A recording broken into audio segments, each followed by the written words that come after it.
Parasha Tzav. Ça signifie quoi Tzav? Ordonne. Ordonne. Ce qu'on va voir là maintenant, on va. Parasha Tzav de Ben Ishraï nous parle des lois de Pessah. Nous parle des lois de Pessah. À qui parle? Là-bas occupé.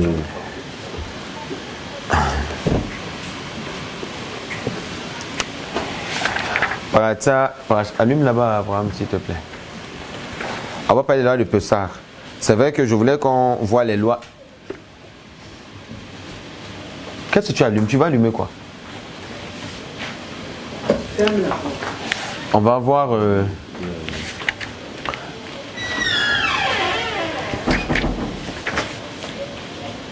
Demain, si j'ai beaucoup de force, on va parler des lois de Nida, les lois de la femme, les lois d'impureté de la femme, de menstruation de la femme.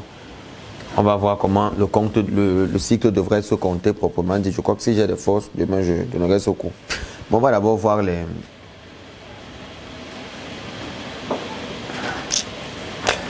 Oui, on va d'abord voir les lois de Pessah.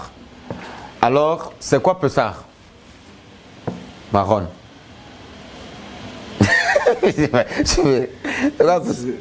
Pessah, c'est la Pâque juive, non? Ouais. Pâque juive, Pâque sans S. Pâque sans S. C'est la naissance, la naissance. Toutes. Je n'ai pas dit une seule. Tout ce qui est écrit à Gada. Pessah, s'il te plaît, signifie passer par-dessus. Passer par-dessus. Pessah, c'est la célébration de la sortie de Misraïm. Sortie d'Égypte, oui. Pessah a la même valeur numérique que Netza 148, qui célèbre Pessah, accède à l'éternité. Oui, Netza, victoire. Pessah, à Pessah, Za entre dans le ventre de sa mère. On dit Za, il a un nibour. Za, il a un nibour chez Ima. Za, il a un nibour chez Ima, il a A. Oui, c'est bien. Bon, là, on va parler de Za aujourd'hui, pardon. On va parler des lois. À Pessah, on va parler de Za. Pessah, c'est la commémoration de la sortie de Misraël, comme je disais tantôt, qui célèbre le fait que Passe là-bas, ne me fais plus les bruits. Les enfants d'Israël sont sortis rapidement, à minuit, ils sont sortis de Misraïm et ils sont sortis rapidement de Misraïm, et à Pessah, on a un Seder. Oui, on a le Seder de Pessah qui a 14 étapes selon certains et 15 pour d'autres. Et selon toi, c'est combien d'étapes? C'est 14 étapes, non? C'est 14 étapes. C'est une fête. On mange la matzah.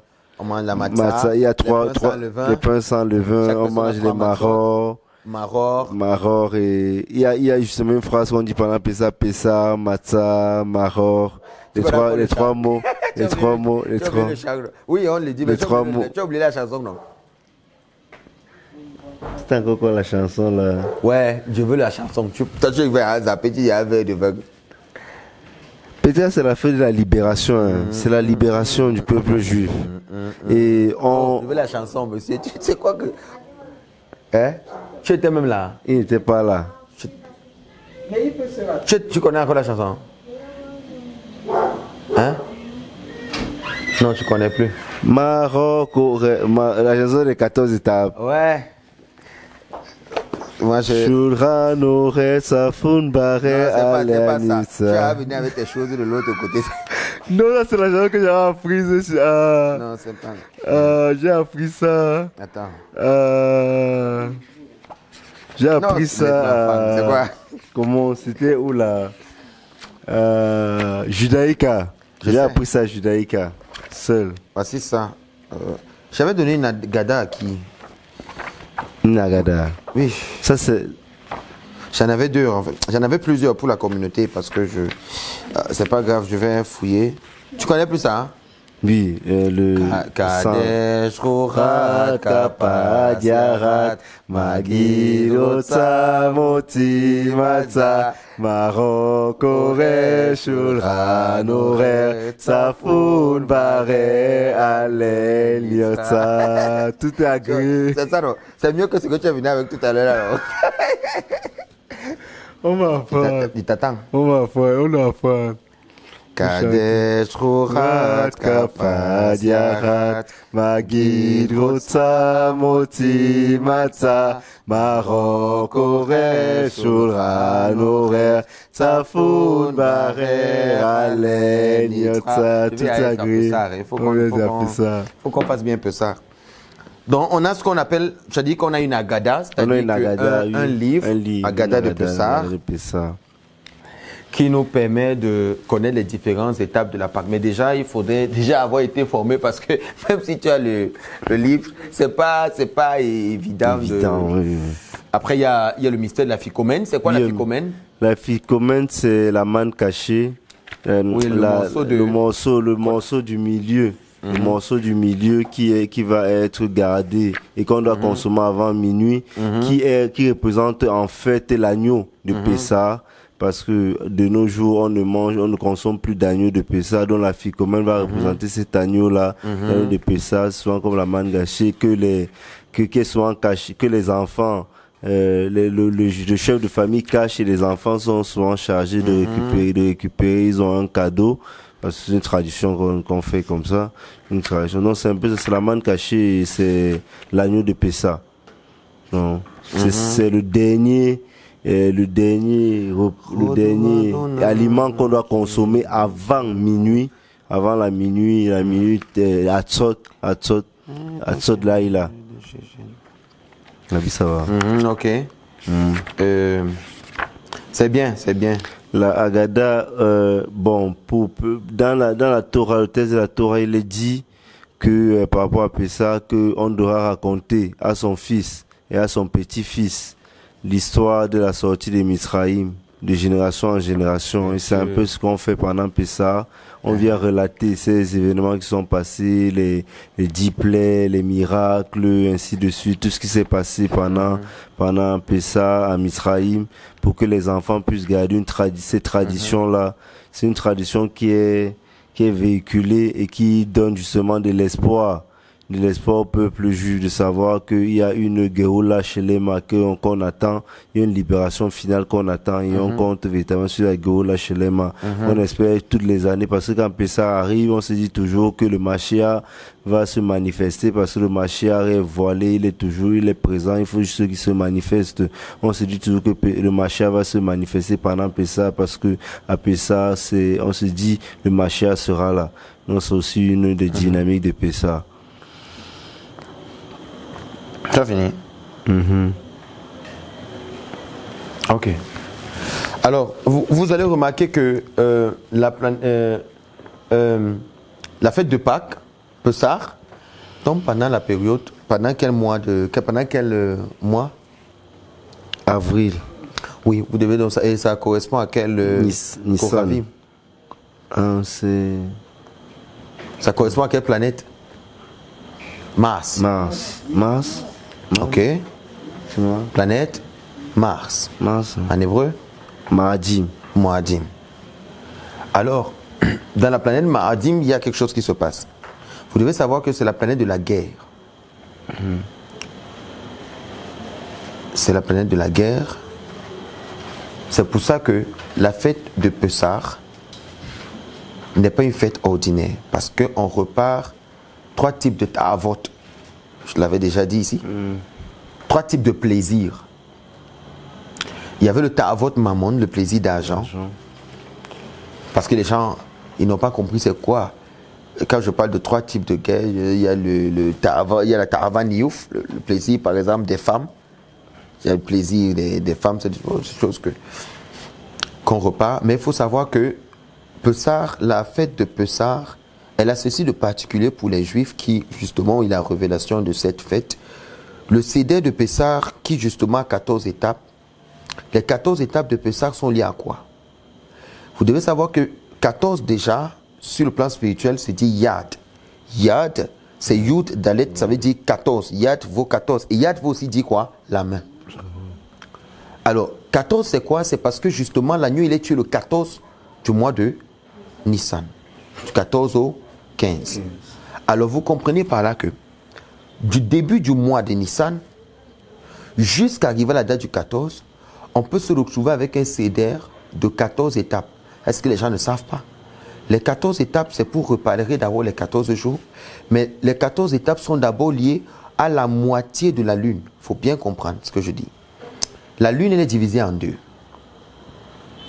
Il y a la moitié de la lune qui est composée de 14,5 jours et l'autre moitié 14,5 jours. Ce qui fait un total, d'autres parlent de 30 jours, d'autres parlent de 29,5 jours. L'espace entre une pleine lune et une pleine lune.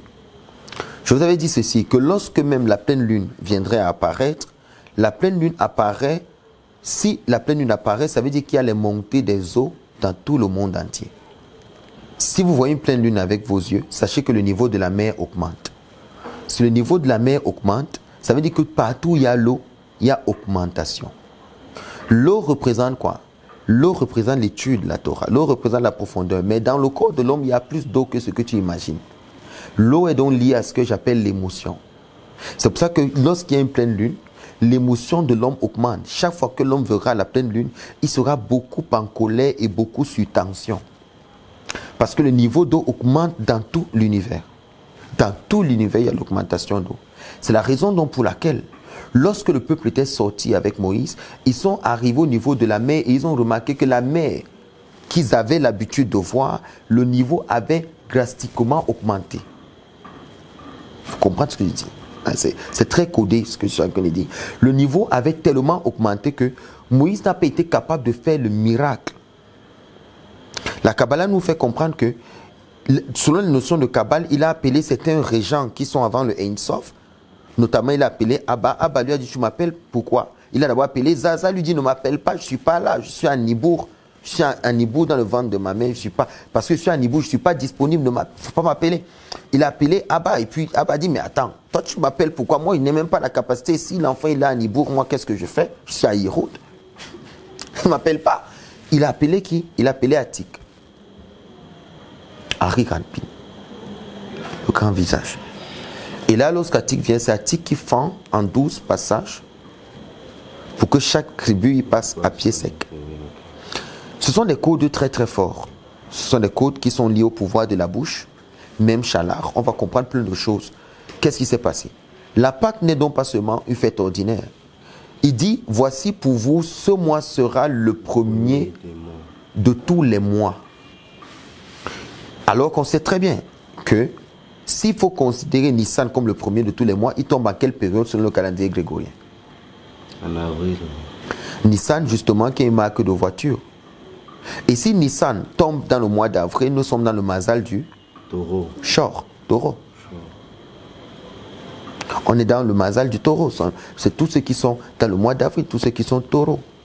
D'où l'implication justement de ces personnes-là dans la fête. Plus que les autres. Ils ne doivent même pas rater une seule Pâque. On a vu le mystère, des choses se sont produites pendant la fête de Pessah, pendant justement cette période. Il avait été dit qu'on avait ce qu'on appelait Makat Rocher. Après les ténèbres. Après Makat Rocher, il y avait ce qu'on appelait la mort de tous les premiers-nés. Et l'ange de la mort, justement, Makat Rocher, on a vu ce qui s'est passé. On dit, vous mettez le sang sur les portes. L'ange, le Malach Hamavet, il va passer, l'ange de la mort, il va passer, et ça peut ça, justement. Et lorsqu'il va passer, il passera au-dessus de vos maisons. Mais j'ai toujours posé une question. Cette loi considérée seulement les conseillers, cette loi était seulement liée aux Israélites, ou bien elle était aussi liée aux Égyptiens? Parce que c'est tout le monde qui avait entendu ça d'une façon ou d'une autre. Oui, vas-y. Elle était liée à tout le monde, parce que tout le monde qui avait, parce que en Égypte, à certains moments, lorsqu'il y avait des plaies, certains Égyptiens, lorsqu'on annonçait par exemple qu'il faut que le bétail ne doit pas rentrer parce qu'il y a la plaie, par exemple la grêle qui allait frapper les bêtes ou bien la mort du bétail, certains suivaient les ordres que Moïse donnait au peuple. au peuple d'Israël. Donc c'est donc pour ça que ces personnes-là, on considère que les Égyptiens se comportaient un peu comme les Juifs, parce que l'Égyptien qui avait mis le sang à sa porte, qui avait justement fait le rituel de tuer un agneau, la plaie des ténèbres ne le touchait pas. La plaie de la mort des premiers-nés. J'ai une question à poser. J'ai une question à poser qui me vient un peu à l'esprit. Si Hachem dit que le mois de Nissan sera le premier de tous vos mois, on sait déjà Nissan veut dire la tête. Ok. La tête. Maintenant. Vous avez dit que, je vous ai dit tout à l'heure que la fête de la Pâque tombait à quelle période et correspondait à quelle Mars. À Mars. Mardi. Et je vous ai dit que la planète Mars, c'est la planète de la guerre. La guerre. Alors, la fête, si c'est la planète de la guerre, c'est quoi la fête de la Pâque?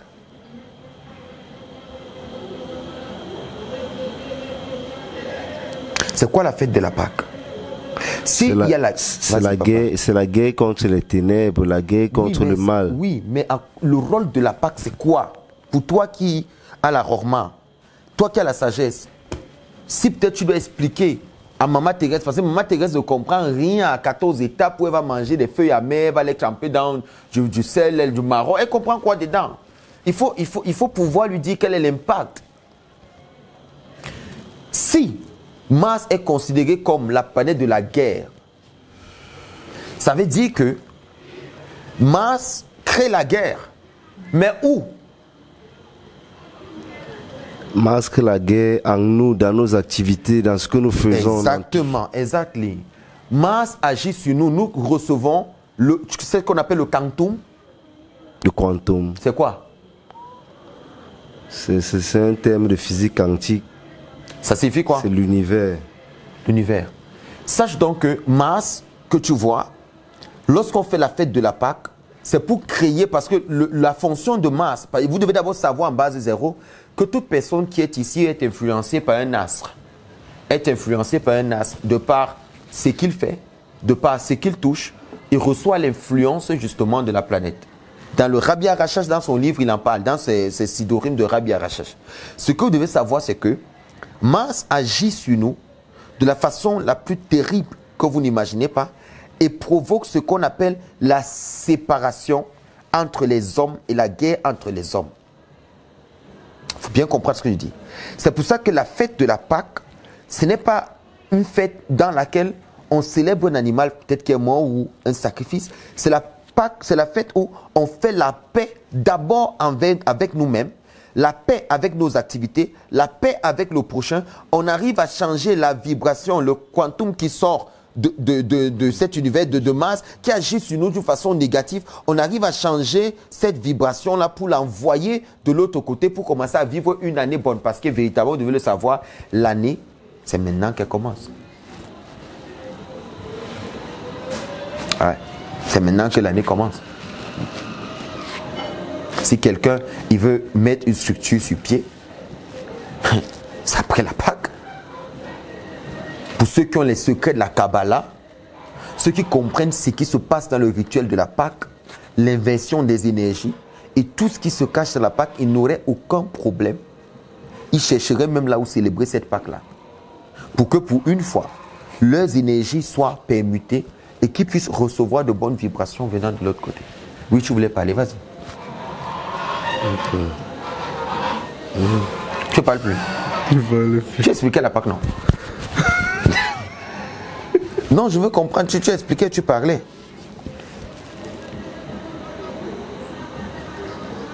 Il n'a rien à dire. Vas-y, t'écoute. Je t'écoute.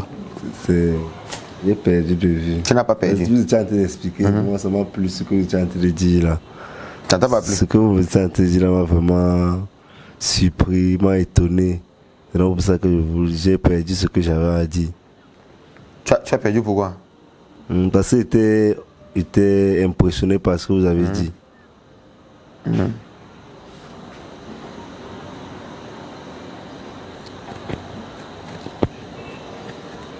Un rabbi, voilà. Dans le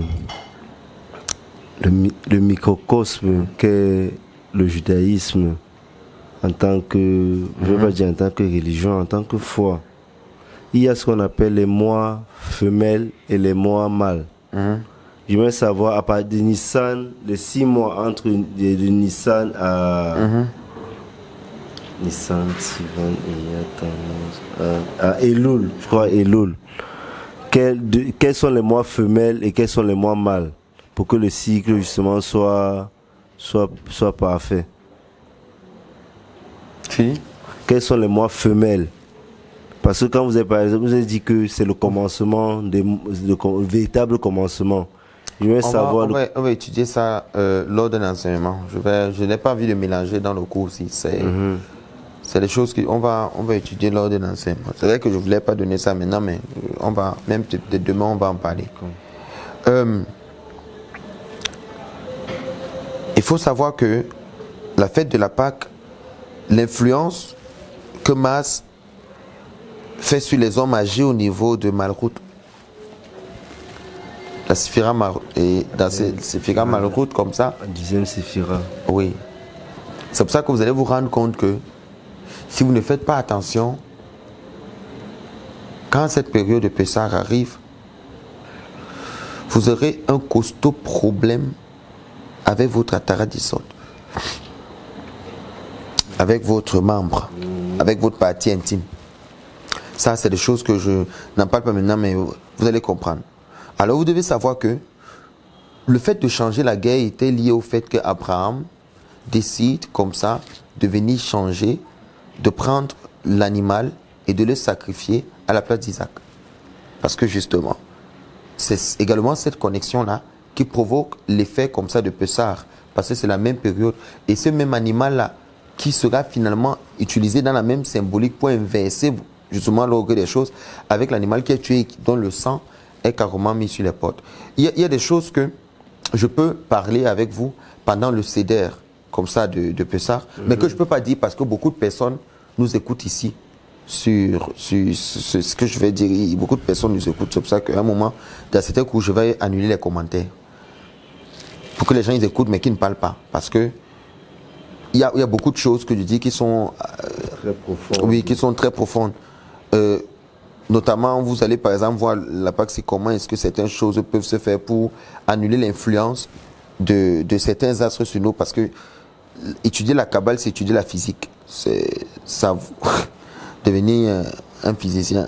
Parce qu'à un moment, il y a des choses que tu commences à comprendre dans les questions d'énergie et tout qui sont très faciles. Mais on va voir quelques lois de la Pâque. Je ne vais pas brûler 23 minutes. On va voir quelques lois de la Pâque. Parce que le Shabbat qui va arriver avant la Pâque s'appelle comment? Shabbat Agadol. Shabbat Agadol. Le Shabbat qui vient avant la Pâque. Agadol. Gadol veut dire grand. Gadol. Ça veut dire grand. Shabbat Agadol, on va comprendre. Il est important, normalement c'est pendant ce Shabbat-là qu'on rappelle toutes les règles de la Pâque, mais il vaut mieux commencer maintenant parce que c'est souvent costaud lorsqu'on s'approche déjà de cette période-là. On n'a pas toujours beaucoup de temps et on court entre le fait de brûler le Ramet, faire le ménage déjà comment un mois d'avant. On a fait le ménage. Ce qu'on appelle bio-ramet, brûler le ramet, nettoyer la maison, cachériser les ustensiles, préparer la table. Voilà aussi, il y a de nouveaux ustensiles aussi à acheter. Oui, voilà, il y a de nouveaux ustensiles à acheter parce qu'on ne peut pas utiliser les anciens. Il faut acheter de nouveaux plats, de nouveaux couverts pour la fête. Et on est parti pour combien de jours? Vous avez l'habitude de faire la Pâque, non? 7 jours. On est parti pour une semaine. Le CDR se fait combien de fois? Le CDR se fait 2 fois, non? Elle ne me demande pas, je te pose une question. 2 fois. Quand et quand? Le 15 et le 16. C'est bien. C'est bon. Et après, les autres jours, qu'est-ce qu'on fait? Ce sont les rôles à mouette, On mange la matzah. C'est beaucoup plus la miswa. Il faut savoir que pendant ce pain, tu peux pas, pendant cette période, tu ne peux pas manger le pain levé. Hein. Les pains avec la levure, on ne les mange pas pendant la période de la Pâque. Tu ne peux plus manger le pain qui gonfle avec la levure. Donc les pains sont faits. Ici, on en vend à Paris aussi. Je pourrais te donner l'adresse. Je crois que j'en ai encore en bas. Hein. Je vais te montrer les gens qu'on vend à Paris pour que tu vois ce que c'est. Oui, oui, il y en a beaucoup. Oh là là, il y en a. Je vais te donner, je vais filmer, je vais te... Tu connais, n'est-ce pas? Tu vas, tu dis tu veux la matzah.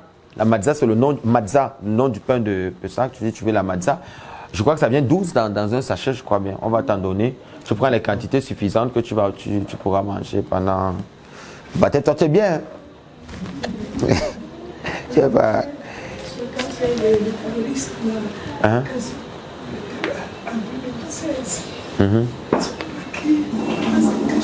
Il y a les magasins cachers. Oui.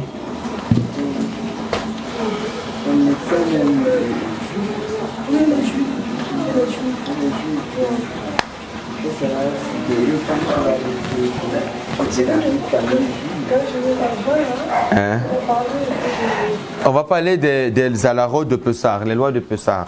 On ne va pas faire beaucoup d'alarot. Il faut savoir que dans le Ben Ishraï, Shanash Rishona, on est parti sur un total de...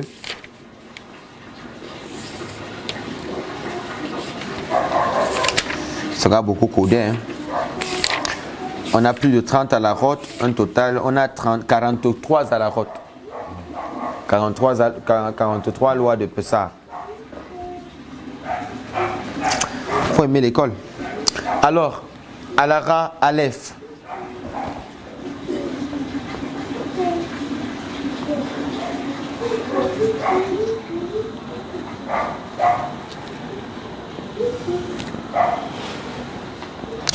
Kodem lel arba achar tsarir les cavers kol à Khadarim. C'est-à-dire quoi? Il faut, avant la nuit du 14 Nissan, balayer toutes les pièces ainsi que les bâtiments indépendants dans les cours. Il faut balayer comme ça toutes les pièces ainsi que les bâtiments indépendants dans les cours. Donc, première des choses, c'est-à-dire le 14, la nuit de 14 Nissan dans la nuit. Il faut balayer tout, même les cours. Les femmes inspecteront bien les poches où l'on peut-être trouver ou mettre du ramet. Le ramet, c'est tout ce qui peut avoir de la levure.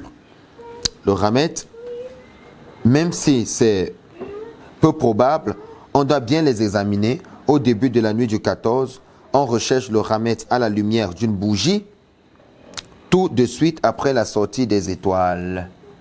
Donc vous prenez une bougie, c'est un acte très spirituel. J'aurais d'autres secrets que je pourrais donner, mais je ne vais pas donner cette vidéo.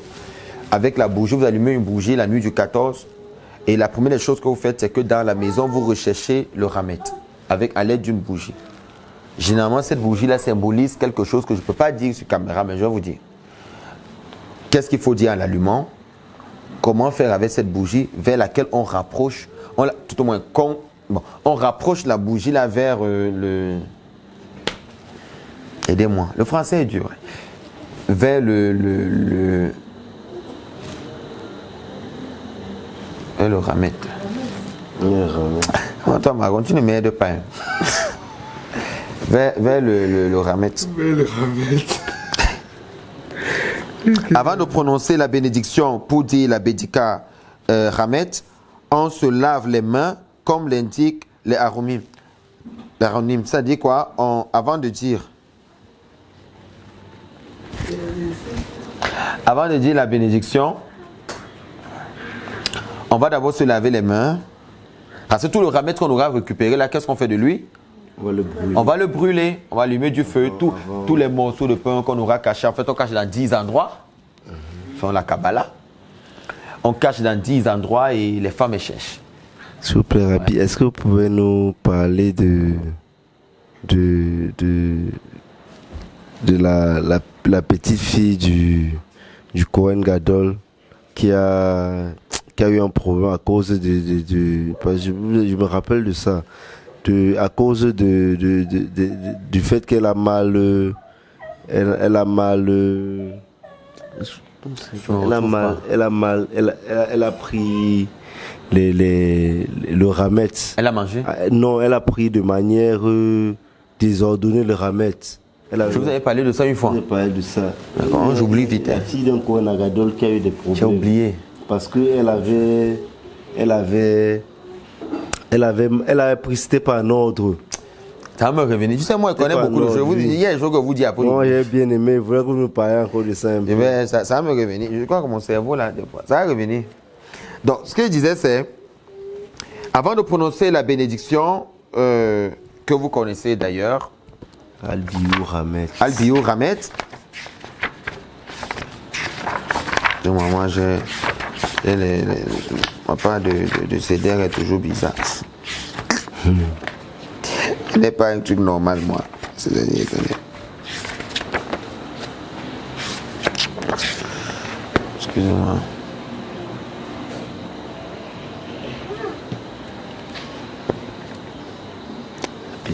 Attendez. Avion. Regardez ça.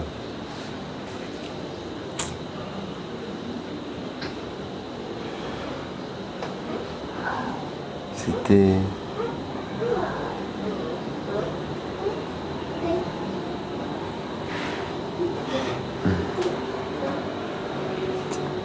dis pas...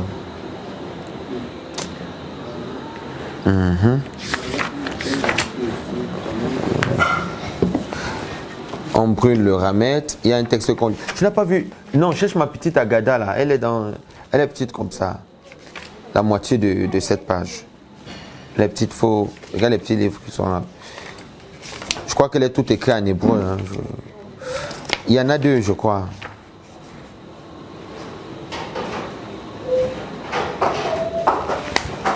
Oui.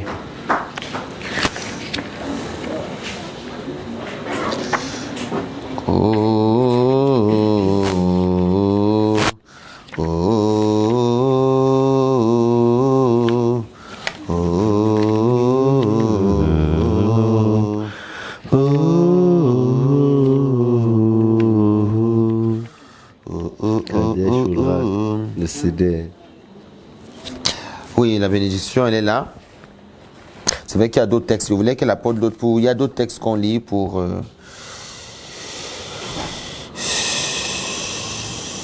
Kol Hamira. Oui, c'est ça.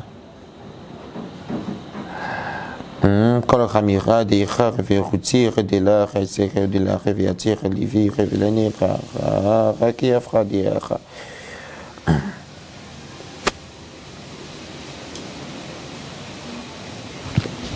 Bon, c'est pas grave. Alors, à la Ra 2, il faut faire la recherche du ramet à la lueur d'une seule bougie de cire. Prenez une bougie de cire, éteignez la lumière bien sûr. On ne peut utiliser deux bougies coulées ensemble ou qui ont été coulées l'une à l'autre, car cela formerait une torche à la lumière à laquelle on ne peut procéder à la recherche du ramet. Il existe un moyen mnémotechnique de savoir quelles sont les bougies qu'on ne doit pas utiliser. C'est le mot Rachacha. Ces lettres forment les initiales du mot relève, suif, chemin, huile, roman, graisse, avocat, torche. Ces derniers temps, les bougies venant d'Europe sont en stéarine et on ne doit pas s'en servir. Il faut les bougies de cire. Ce que je voulais expliquer, c'est... Je vais m'arrêter peut-être au niveau de l'explication de la bougie qu'on allume. Je crois que c'est ça, vous devez savoir. Plus que la Pâque, c'est le changement comme ça de toutes les forces qui nous ont perturbés pendant toute l'année, qui ont créé du désordre, du fiasco dans nos activités et tout. La première des choses qui se passe, c'est quoi d'abord le ramet? Le ramet, c'est tout ce qui fait lever le pain. Mais vous devez savoir que le ramet, c'est les mourines de la rokma. Ça coûte très compliqué. C'est-à-dire qu'il ne faut pas considérer le ramet d'abord dans le sens que vous le considérez. Il faut d'abord vous dire à la base que c'est ça le ramet. Maintenant, pourquoi est-ce qu'on doit retirer le ramet? Le ramet, c'est ce qui est un peu de trop qui fait lever ce qui est pur. Le ramet, c'est ce qui vient lever, donner une autre nature à ce qui, même si on avait fait cuire, ça n'aurait jamais donné ça. La levure, généralement, ça fait monter. Le ramet, c'est l'état du cœur. Le ramet, c'est la colère. Le ramet, c'est la violence. Le ramet, c'est les mauvaises habitudes. Le ramet, c'est le mot de trop qu'on dit en plus.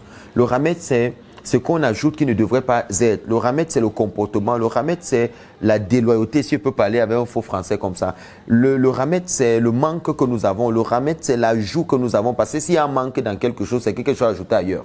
Donc, le ramet, c'est tout ce qui, pendant l'année, ne nous a pas aidé justement à avancer. Et cela représente justement 10 forces. Les 10 forces dont je parle, c'est ce que j'appelle les 10 plaies de l'Égypte. C'est pour ça que tu vas te rendre compte, pendant le Seder de Pessah, on va prendre une cuvette et on va faire quoi? On va verser le vin dans la cuvette. En disant quoi? En citant les 10 plaies qui ont une façon de dire qu'on les entend. Mais il faut comprendre que, en fait, pendant la Pâque, tout commence par notre cœur.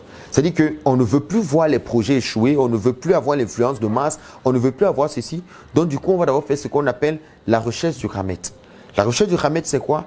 C'est que, en fait, qu'est-ce qui se passe? Des fois, le maître de maison, il va prendre 10 morceaux de pain, il va cacher dans des endroits où ça doit être caché, mais il ne doit pas cacher dans des endroits où on ne pourra pas trouver. Parce que si on ne trouve pas, Pâques ne peut pas avoir lieu.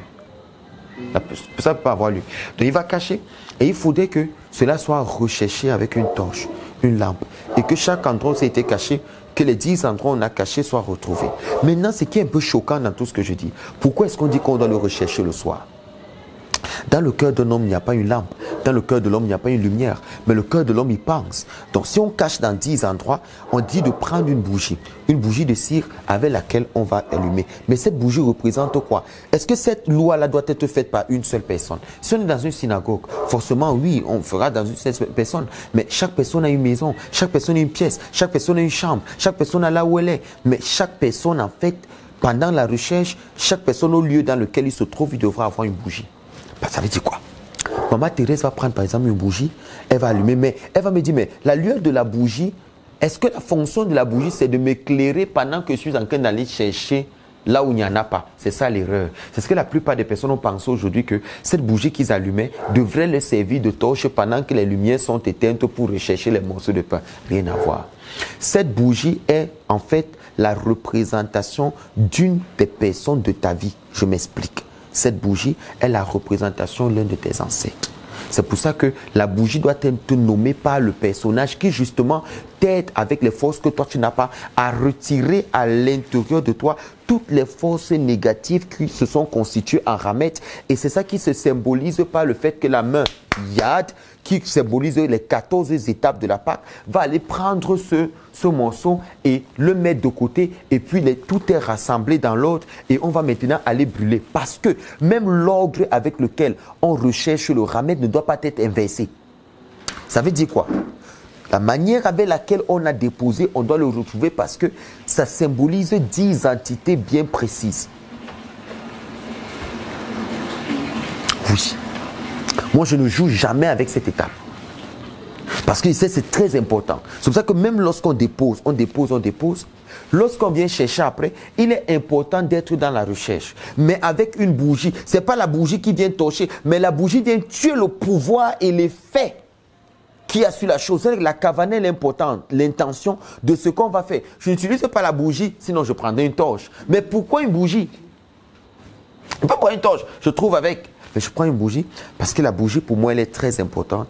Elle symbolise donc finalement cette personne-là que tu estimes tant dans ta vie. cet ancêtre que tu considères comme étant quelqu'un de pieux, ce sage que tu considères comme étant quelqu'un de grand, cette personne que tu considères comme étant une référence pour toi, cette personne qui n'est plus de ce monde et qui justement est parfaite, tu dis, viens m'aider à retrouver et à faire sortir de moi tout ce qui peut être négatif et d'amener ça au deuxième tribunal des 4 tribunaux qui existent, qui s'appelle Sherifa, le tribunal de feu, et que je puisse brûler toutes ces choses-là dans du feu, afin que tout cela disparaisse, parce que ce n'est pas ce feu que ces fautes qui te rendent. C'est à ce moment-là donc que toi tu te purifies, parce qu'il faut que pendant que tu brûles, que tu sois près du feu et que les flammes-là te frappent au visage et te touchent, une façon d'être dans l'état de Shrifa. C'est pour ça que c'est un acte où les gens ne doivent pas manquer pendant qu'on brûle le Hamet. Quand on fait le bio Hamet, les gens ne doivent pas manquer. Parce qu'il y a des prières qu'on fait. C'est-à-dire que c'est celui qui conduit les gens à la recherche de tout cela et qui va mettre de côté pour que le matin on puisse brûler. Ils vont chercher la nuit, ils vont mettre. Et puis le matin, ils vont brûler. Maintenant, il faut préparer l'animal. La viande qu'on prépare pour la Pâque. Il faut faire ça, il faut faire ça. Celui qui récupère, il doit avoir les gens autour de lui. On va faire bio-ramet. Qu'est-ce qu'on est en train de brûler? On brûle le mauvais levain. On brûle les sales habitudes. On brûle la méchanceté. On brûle tout ce qui est négatif. Cette étape est importante pour toutes les maisons dans lesquelles vous vous trouvez. De pouvoir placer le pain un peu de partout, qu'elle ait les vues, des trucs un peu de partout, et de rassembler tout ça après, de dire, et de symboliser cela comme ce qui est négatif qui sort de nous, comme ce qui est négatif qui était dans notre maison, qui se cachait dans les coins, un esprit impur par là, telle chose par là, telle chose qui empêche l'évolution des finances, telle chose, tout ce que je viens de citer est lié à Mars. C'est pour ça que c'est là donc que la destruction justement de Mars commence véritablement. Parce qu'à ce moment-là, on commence à faire des choses qui sont justement d'un certain ordre et on ne s'amuse pas avec. On dit à l'Ara 3, il faut vérifier dans les creux et les fentes tous les endroits où l'on met parfois le Hamet et on ne doit pas se lasser d'examiner même quand la besogne est ardue du fait que les murs de la maison sont faits de papier assez épais, de pierre assez épaisse, assez petite autant pour moi, et non enduit de chaux. C'est une mitzvah très importante et la récompense en fonction de l'effort. Il faut aussi rechercher le Hamet dans les niches et les rebords des fenêtres. Si on a oublié de faire la bédika Hamet, la bénédiction du Hamet, la nuit ou qu'on a été empêché, on l'a fait le jour immédiatement après la prière du matin. Maintenant, il y a quelque chose qu'on vient de dire. On dit on devra rechercher le Hamet dans les fentes et dans les clous. C'est un enseignement que j'avais donné pour dire la fente est plus dangereuse que le clou. Ça va constituer encore un autre enseignement que je vais donner. Mais ce qu'on comprend, c'est cette étape est très importante pour nous de rechercher le Hamet, le bio-Hamet, de le retrouver. Les gens négligent. J'ai vu des gens qui négligent la recherche du Hamet. Il ne faut pas la négliger parce que c'est là que tout commence. Il ne faut pas négliger, non pas dans la Pâque comme ça. Il ne faut pas négliger cette étape. Il faut fouiller. Ça a été caché où? Et que le rituel soit fait parce que c'est le moment qui est différent de l'Akba Omer où on allume du feu et où on va lancer dans le feu tout cela pour que ça brûle. Et on a l'intention de dire on jette. Ce feu-là, il est très important. On dit, on ne commence aucun travail. On ne mange pas avant de rechercher le Hamet. Mais une simple collation, comme manger par exemple des fruits, au moins d'un volume, d'une betsa, de pain, est autorisé. On n'étudiera pas avant la bédika, même si ce moment est énormément réservé à l'étude. Tant qu'on n'a pas fait la bénédiction, on n'étudie pas. On finit et puis on va s'asseoir. Ça, c'était à l'Ara 4. À l'Ara 5. Avant de commencer, on dit la bénédiction Al-Bio Hamet. Béni soit éternel notre Dieu qui nous ordonne de faire disparaître le Hamet. C'est ce que ça signifie. Al-Bio Hamet, car c'est pour le faire disparaître qu'on recherche tout le levain. On le brûle donc par le feu, c'est un tribunal, donc c'est compliqué. On ne dit pas la bénédiction Sherianu, bien que cette misva soit périodique. Mais les Aronim écrivent, tant pour moi, que si on a un vêtement neuf ou un fruit nouveau, on peut dire Sherianu pour eux, avec l'intention d'inclure dans cette bénédiction la misva d'enlever le Hamet également. Si on a oublié de dire la bénédiction al bio Hamet, on pourra la réciter tant qu'on n'a pas terminé la bédika. Quand d'autres membres de la famille participent à la recherche du Ramet, le chef de famille seul dit la bénédiction et les autres écoutent avec l'intention de s'en acquitter aussi. On ne parle pas dans la bénédiction et le début de la recherche, si on a parlé de choses ne concernant pas la bénédiction, la bédika, il faut redire la bénédiction. Il vaut mieux ne pas parler d'autre chose jusqu'à la fin de la bénédiction. Avant de commencer, on met de côté le Ramet qu'on garde pour manger et on le couvre d'un ustensile. C'est pour ça que lorsqu'on le retrouve souvent ici, on le met quelque part, on couvre parce qu'il est déjà, c'est comme un prisonnier dans une cage. Il attend le moment, on va aller le brûler. On ne l'expose pas, on ne le présente pas comme ça. On met une nappe, on couvre, on le met de côté. La coutume, on va juste faire sur le Ramet aujourd'hui, ce n'est que ça. Les anarotes sur le bio-Ramet. La coutume est d'accompagner celui qui procède à la recherche avec un plat où se trouve un morceau de pain et un couteau qu'on pourra utiliser pour fouiller dans les creux des fentes. Certains ont l'habitude de déposer 10 petits morceaux de pain dans les coins de la maison, ce que l'on fait, dans ce que l'on a appris, la Kabbale. 10 morceaux dans les coins de la maison avant de commencer la bédika. Pour celui qui procède à la recherche puisse, pour celui, autant pour moi, voilà, pour que celui qui procède à la recherche puisse être trouvé et les faire disparaître, ici à Bagdad, nous avons l'habitude de mettre un peu de sel dans le plateau. C'est ce que nous aussi on fait ici. On prend le plateau, on met du sel dessus, on va le déposer. Pas ça anéantit la faute. D'abord, pour repousser les forces du mal. Vous comprenez donc que ce pain-là, pendant la période de Pessah, c'est du mal. Donc, pour tuer les forces du mal, on met du sel. Pour repousser les forces du mal qui jalousent cette mitzvah précieuse, risquerait de chercher à l'amoindrir. C'est ce qu'on fait aussi en mettant du sel sur la table pour le repas. Chaque repas, il y a du sel sur la table. C'est important, c'est pour chasser les mauvais esprits qui veulent détruire ce qu'on fait. De plus, le sel est un symbole heureux qui révèle notre souhait de pouvoir effectuer la recherche du Ramet pendant de longues années. En effet, cette denrée non périssable symbolise la longévité, comme nous le dit le verset de Nombre 18, verset 19, une alliance de sel. Immédiatement après avoir recherché le Ramet, on doit l'annuler en disant le texte Kol Ramira de la Azité Vérolé. Tout Ramira que je n'ai pas vu. Tout Ramira que je n'ai pas vu. Il faut comprendre le mot Ramira comme une appellation globale pour dire pour tous les vins ou produits fermentés. Il faut aussi être conscient de ce que cette annulation signifie que le Ramet devient efker et qu'on n'y a plus aucun droit. On redit cette annulation 3 fois comme l'indique le Maazi Brara. Ça dit quoi? On redit le texte là 3 fois. Si le Ramet devient interdit à la consommation depuis la 4e heure du 14, mais il est encore permis de l'utiliser pendant la 5e heure, il s'agit d'heures variables comptées depuis le lever du jour. Après d'avoir fini de manger, il faut se curer les dents avec un cure-dent dans les trous et les fentes. Ne pas faire l'erreur que quand on est entré dans la Pâque, vous mangez encore le pain avec le vin. C'est avant. Donc avant d'entrer, il faut se curer les dents, il faut tout enlever. Tu as trouvé? C'était où? Il faut se curer les dents. Voilà, merci. Dans les clous et les fentes, pour être sûr qu'il n'y reste aucun Ramet collé.